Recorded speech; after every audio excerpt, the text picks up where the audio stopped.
When Sony's BAFTA award-winning Cambridge Studio announced they were developing a title inspired by horror films, fans of the more grisly side of gaming held their breath in anticipation.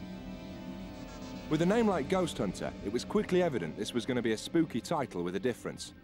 A startling hybrid of action, horror and addictive gameplay, Ghosthunter is a potent mix of the macabre and the supernatural. Following the adventures of Lazarus Jones, a Detroit cop turned spectre hunter, players are drawn into a supernatural universe full of evil spirits and deadly monsters. Creative director James Shepherd picks up the story. The kind of basic premise of Ghosthunter is that every man, creature, every living thing that is killed or dies before its kind of allotted time becomes a ghost. And they're stored in a thing called the Array, which is very simply is a ghost prison. At the start of the game, all the ghosts are trapped in there. Lazarus is a cop, he's young, he's keen, and he unwittingly frees them all from this machine. And the creatures, they come from the machine and they go out to every kind of, they go back to their original haunting grounds. And it's Lazarus's job to go around each area and hunt, collect, capture all the kind of creatures and get them back in the Array. Ghosthunter's slick production values and movie-like visuals have become a talking point even amongst the most jaded gamers. Lead artist Jason Wilson. The filmic qualities of Ghosthunter, because we're such film fans, we wanted to get a lot of that in the game. And films and games are coming together almost as one. Special effects are very, very similar. We use the same tools as special effects people, so it's a natural evolution of games that they would become more filmic. And we're very interested in good stories and good characters. We want to get a lot of character into the game. Even a lot of the ghosts have a lot of good characters. And there's a lot of secrets and little twists and turns that the game takes in the storyline, so the story should keep you quite riveted along with the gameplay of the game. From the outset, the team realised it was imperative they created a tough but equally believable leading character. What we wanted to do with Lazarus Jones is make a character that's very different from the other kind of third-person action-adventure characters out there, who are kind of like, undefeatable, monosyllabic, very, very macho, never have doubts, never kind of get scared, really. And we decided to build a character that was really cool, but was very verbal, did get scared, did sometimes have doubts, did sometimes, want to leave his kind of big quest. And so, whereas the other characters are kind of a bit like, Arnold Schwarzenegger or, Clint Eastwood, they're better than we're ever going to be. We wanted to do a character that was a bit more like kind of Bruce Willis or Will Smith, who, at your very, very best, you could be. With the visual bar set so high, lead programmer Julian Rex had to utilise all of the PlayStation 2's capabilities to ensure the gameplay equalled the film quality graphics and compelling storyline. In Ghosthunter, the role between artists and programmers is much greater than it has been in previous projects, because ghosts, they're not just models, they're not just characters that you'd see in an ordinary game, they're very ethereal, and a lot of that takes a lot of special effects. So there's a great synergy between the programmers and the artists to create these creatures.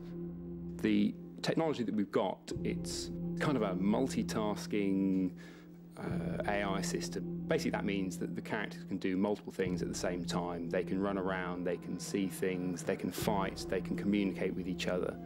And kind of like the structure of that is that there's this kind of shared knowledge. So if they're kind of working in packs, they can communicate with each other, and this kind of leads to situations where you could be fighting a couple of guys and then not notice the fact that one of them has kind of snuck around the back and has outflanked you.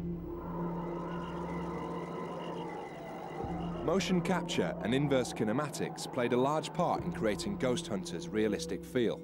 We use motion capture on the main character, and something that we started doing at the start of the game was, rather than having 8-way directions, which is kind of common, we actually wanted to do something where it was a full 360 degrees of motion, so it looked really natural. But that's quite kind of difficult when you're working with motion capture and you're having to deal with the player's controls, where they can just be wiggling the stick as quick as they can. So that was a really tough thing to get right, and it's worked out really, really well. I'm really proud of the results, and it looks great. It looks really good. Part of the tool set for us to animate the characters, we use a system called inverse kinematics, which allows us to sort of take hold of a hand and place it wherever we want and the arm follow. Although that sounds quite, obvious thing to do, in computer terms that's a quite difficult thing to do. And each character has to be set up with this inverse kinematics. And therefore we don't, normally without it you'd have to rotate each joint individually. So to move, say, your hand from here to touch your face, you'd first have to rotate from the shoulder up and then rotate like this, which, works, but is very mechanical. So with inverse kinematics, you can just grab the wrist and just automatically, over time, move it to wherever you're going. And then you can tweak it to make it swing and look more realistic. Generating ideas for the game was a real team effort, with artists and programmers alike encouraging each other to delve into their dark sides. The process of designing Ghosthunter, me and James Shepherd and Julian Rex, the lead programmer, would get together and we'd talk about all the movies we've seen and great moments in games and all the things that inspire us. Me and James are very kind of geeky film buffs, and everything we talk about is in film terms and describing things from movies that no one knows what we're on about unless they watch a lot of horror films. So we sat down with a big sketchbook and we both doodled ideas out and came up with a whole host of weird ideas, and then it was my job to kind of visualize them further, and I would sketch them out as more detailed sketches, and then show James. He would say, no, add an extra orifice here or an extra head there or whatever. We kind of experiment creating all these different wonderful creatures, and some had to stay out of the game because they were too weird or looked too silly, but the ones we kept in the game were pretty scary. Drawing players into the world of Ghosthunter required senior artist Tony Jackson to push the boundaries of game animation to new levels. It's great to work on stuff that is fantastical. You can't see in everyday life that, you can just sort of let your imagination run wild.